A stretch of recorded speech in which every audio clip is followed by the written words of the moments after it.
ഈശോമിശിഹായ്ക്കും സ്തുതിയായിരിക്കട്ടെ. പ്രിയ സഹോദരങ്ങളെ, പൗലോസിലെ കൊറിന്തോസുകാർക്ക് എഴുതിയ ലേഖനം 7-ാം അധ്യായം മുതൽ 13-ാം അധ്യായം വരെയുള്ള ഭാഗങ്ങളിൽ ഏതാനും ക്വസ്റ്റ്യൻ ആൻസറുകൾ നമ്മൾ നേരത്തെ നോക്കി.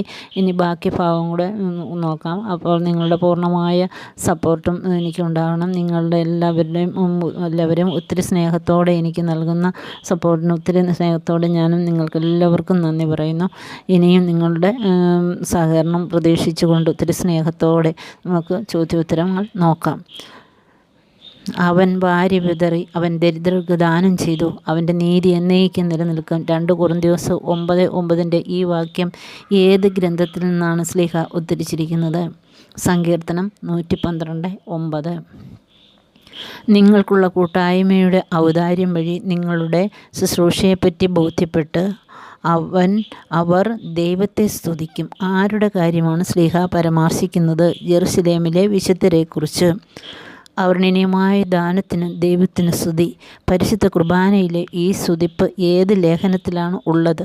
2 കൊറിന്തോസ് 9:15. ആരുടെ സൗമ്യതയുടെയും ശാന്തതയുടെയും പേരിലാണ് പൗലോസ് ശ്ലീഹ കൊറിന്തോസുകാരോട് അഭ്യർത്ഥിക്കുന്നത്? ക്രിസ്തുവിൻ്റെ. ഞങ്ങൾ ജീവിക്കുന്നത് ജഡത്തിലാണെങ്കിലും ജഡിക പോരാട്ടമല്ല ഞങ്ങൾ നടത്തുന്നത്. ഇങ്ങനെ പറഞ്ഞത് ആരാണ്? പൗലോസ് ശ്ലീഹ. കർത്താവ് ഞങ്ങൾക്ക് അധികാരം നൽകിയിരിക്കുന്നത് എന്തിനു വേണ്ടിയാണെന്നാണ് പൗലോസ് ശ്ലീഹ പറയുന്നത്? നിങ്ങളെ പടുത്തുയർത്താനാണ്, നശിപ്പിക്കാനല്ല. പൗലോസ് ശ്ലീഹായുടെ ലേഖനങ്ങൾ എങ്ങനെ ഉള്ളതാണ്? ലേഖനങ്ങൾ ഈടുറ്റതും ശക്തവുമാണ്. ഞങ്ങളെ ആരുടെ ഗണത്തിൽപ്പെടുത്താൻ ഞങ്ങൾ താല്പര്യപ്പെടുന്ന ഇല്ല എന്നാണ് പൗലോസ് ശ്ലീഹ പറയുന്നത്. ആത്മപ്രശംസ നടത്തുന്നവരുടെ ഗണത്തിൽ.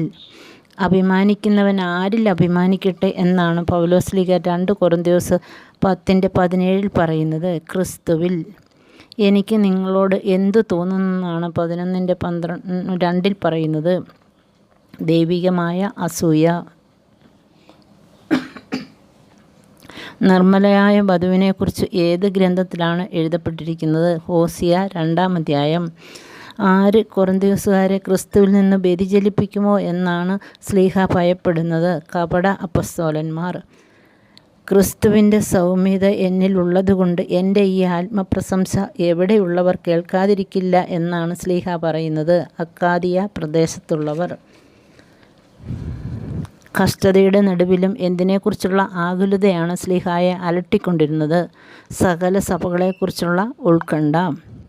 എവിടെ വെച്ചാണ് പൗലോസ് ശ്ലീഹ പിടിക്കപ്പെടുന്നതിന് നഗരത്തിന് കാവലേർപ്പെടുത്തിയത്? ദമാസ്കസിൽ വെച്ച്. ഏത് രാജാവിൻ്റെ ദേശാധിപതിയാണ് കാവൽ ഏർപ്പെടുത്തിയത്? അരേത്താസ് രാജാവിൻ്റെ. എങ്ങനെയാണ് പൗലോസ് ശ്ലീഹ നഗരത്തിൽ നിന്നും രക്ഷപ്പെട്ടത്? മതിലിലുള്ള ഒരു കിളിവാതിലിലൂടെ കുട്ടയിൽ താഴെ ഇറക്കപ്പെട്ടു. പൗലോസ് ശ്ലീഹ കുട്ടയിൽ താഴെ ഇറക്കപ്പെട്ട സംഭവം വേറെ ഏത് ഗ്രന്ഥത്തിലാണ് രേഖപ്പെടുത്തിയിരിക്കുന്നത്? അപ്പസ്തോലപ്രവൃത്തി 9:25.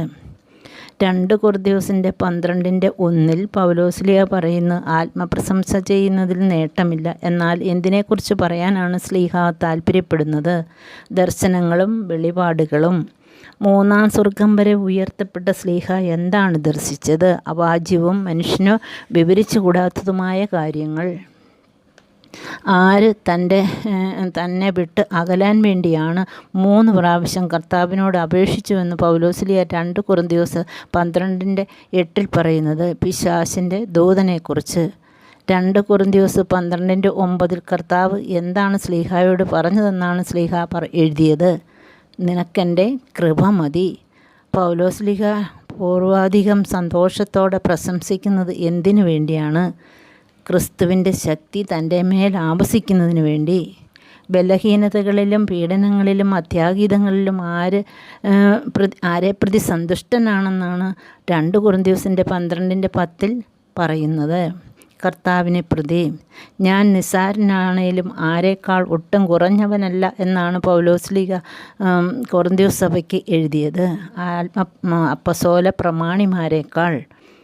നിങ്ങളോട് ഇടപെടുന്നതിൽ അവൻ ദുർബലനല്ല, ശക്തനാണ്. ആരെക്കുറിച്ചാണ് ശ്ലീഹ എഴുതിയത്? ക്രിസ്തുവിനെക്കുറിച്ച്.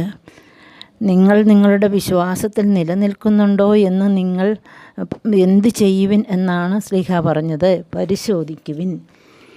ആരുടെ പുനരുത്ഥാനത്തിന് വേണ്ടിയാണ് പൗലോസ് ശ്ലീഹായും കൂട്ടരും പ്രാർത്ഥിക്കുന്നത്? കൊറിന്തോസുകാരുടെ.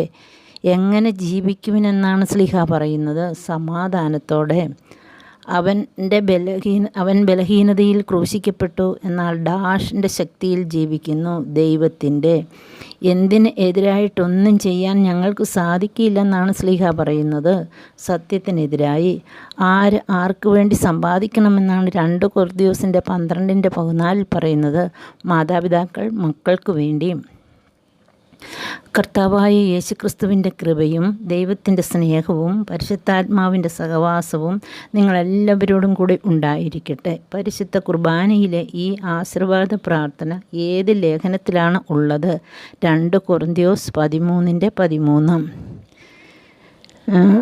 ഇനി അടുത്ത അധ്യായം മുതൽ വിശുദ്ധ ലൂക്കായുടെ സുവിശേഷം 9-ാം അധ്യായം മുതൽ 16 വരെയുള്ള പ്രധാന ചോദ്യങ്ങളും അവയുടെ ഉത്തരങ്ങളുമായി. ദയവായി പൂർണ്ണമായി കേൾക്കാൻ എല്ലാവരും ശ്രദ്ധിക്കുമല്ലോ. നിങ്ങളുടെ എല്ലാവരുടെയും സഹകരണം പ്രതീക്ഷിച്ചുകൊണ്ട് ഒത്തിരി സ്നേഹത്തോടെ നിർത്തുന്നു. നന്ദി.